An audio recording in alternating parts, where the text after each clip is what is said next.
Amawulire amalungi aga Yesu Kristo nga bwe gawandiikibwa Lukka Essuula 1. Ow'ekitiibwa ennyo Teofilo, bangi bagezezzaako okuwandiika n'obwegendereza ebigambo ebyatuukirizibwa mu ffe. Baawandiika ebyatubuulirwa abo abaabirabirako ddala okuva ku ntandikwa yaabyo, era abaakola omulimu ogw'okubunyisa ekigambo kya Katonda.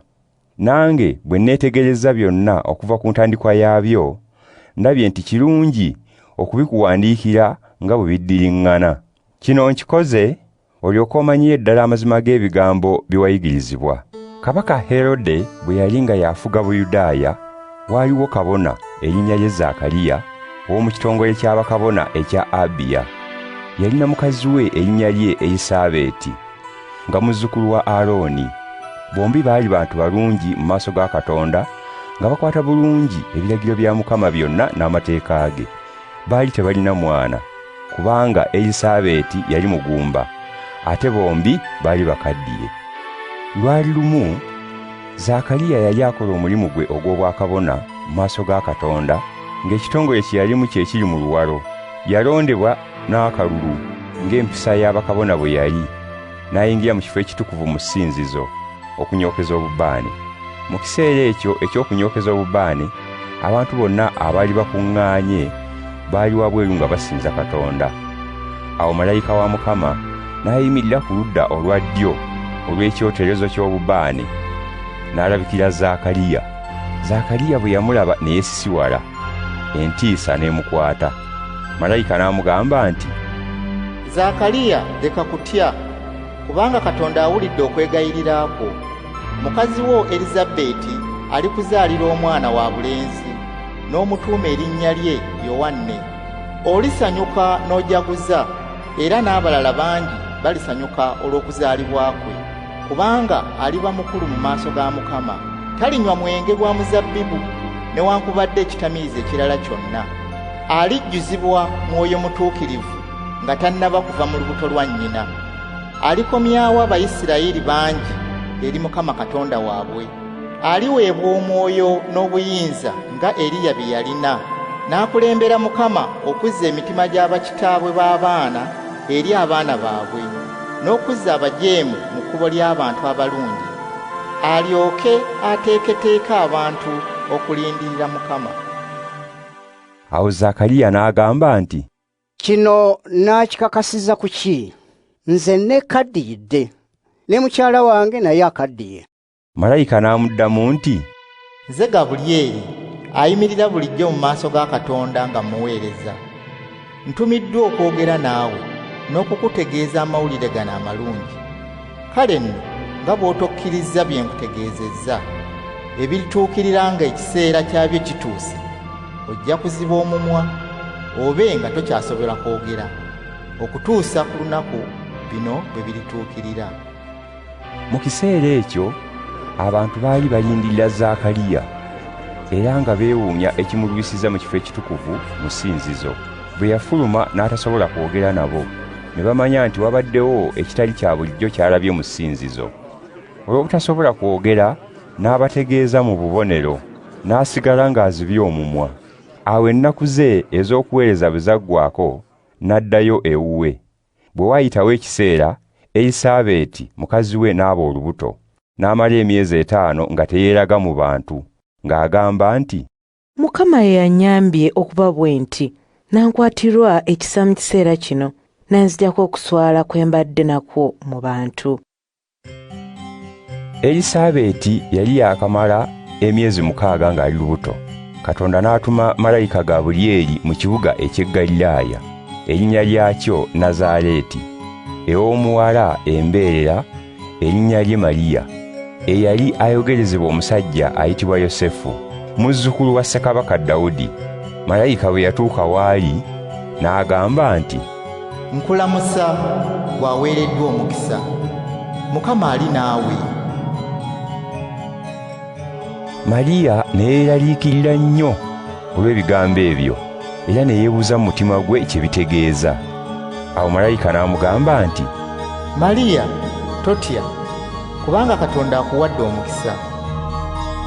Ojja kuba olubuto, ozaale omwana wa bulenzi, omutuume erinnya lye Yesu. Aliba wa buyinza era aliyitibwa mwana wa Katonda atenkanika. Mukama Katonda alimuwa obwakabaka bwa Dawudi jjajjaawe. Alifuga bazzukulu ba Yakobo emirembe gyonna, era obwakabaka bwe si bwakuggwaawo.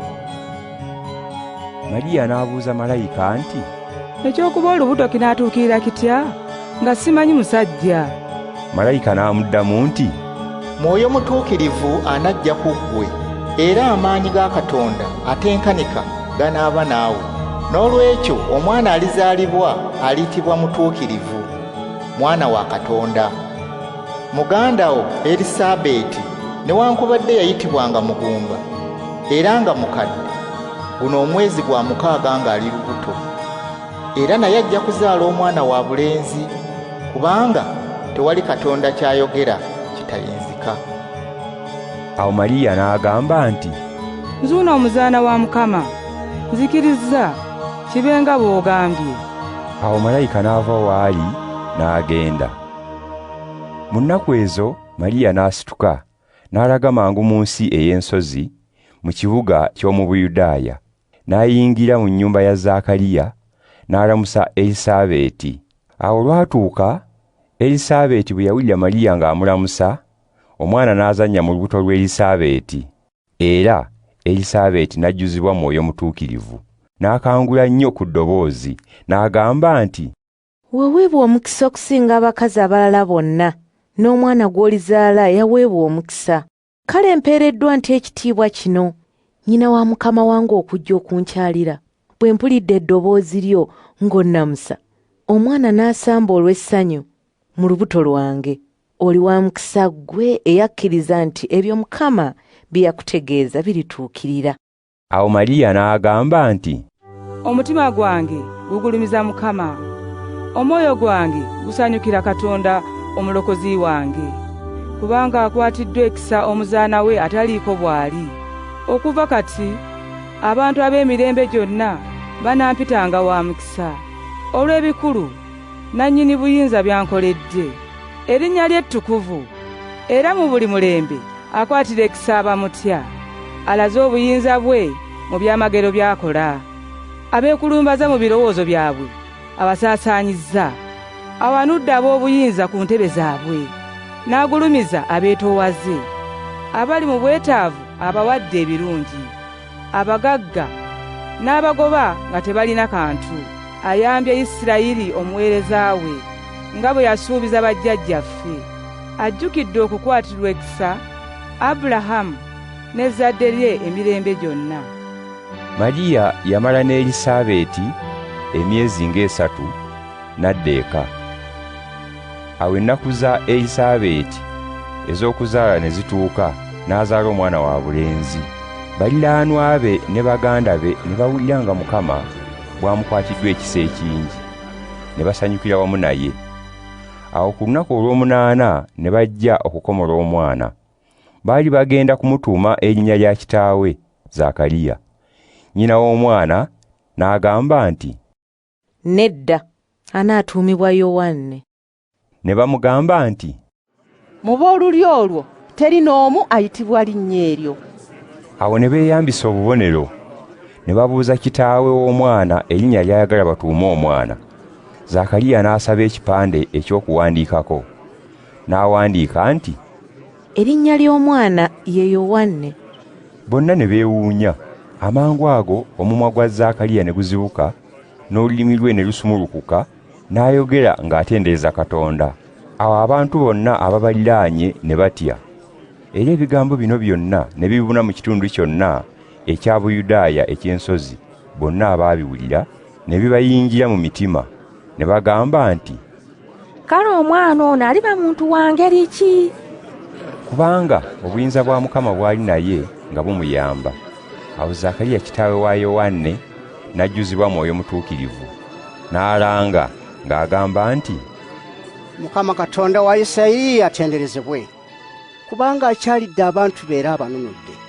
Atuwadde omulokozi w'obuyinza, asibuka mu lulyo lwa Dawudi omuweereza we, nga bwe yasuubiriza edda mu balanzi be abatukuvu. okutuwonya abalabe baffe n'okutuggya mu mikono gya bonna abatukyawa. Yasuubiza okukwatirwa bajjajjaffe ekisa n'okujjukira endagaano ye entukuvu.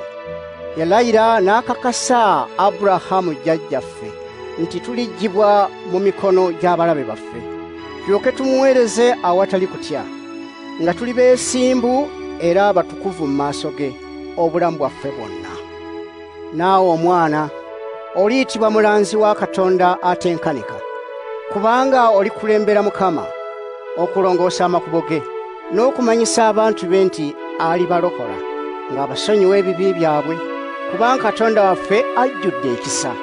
Oyo alinga enjuba evaayo, alitukyalira ng'ava mu ggulu, okwakira abali mu kizikiza ne mu kisiikirize eky'olumbe, n'okuluŋŋamya ebigere byaffe mu kkubo ery'emirembe. Omwana n'agenda ng'akula era nga yeeyongera amaanyi mu mwoyo, n'abanga mu malungu okutuusa ku lunaku lwe yeeraga abantu ba Isirayiri.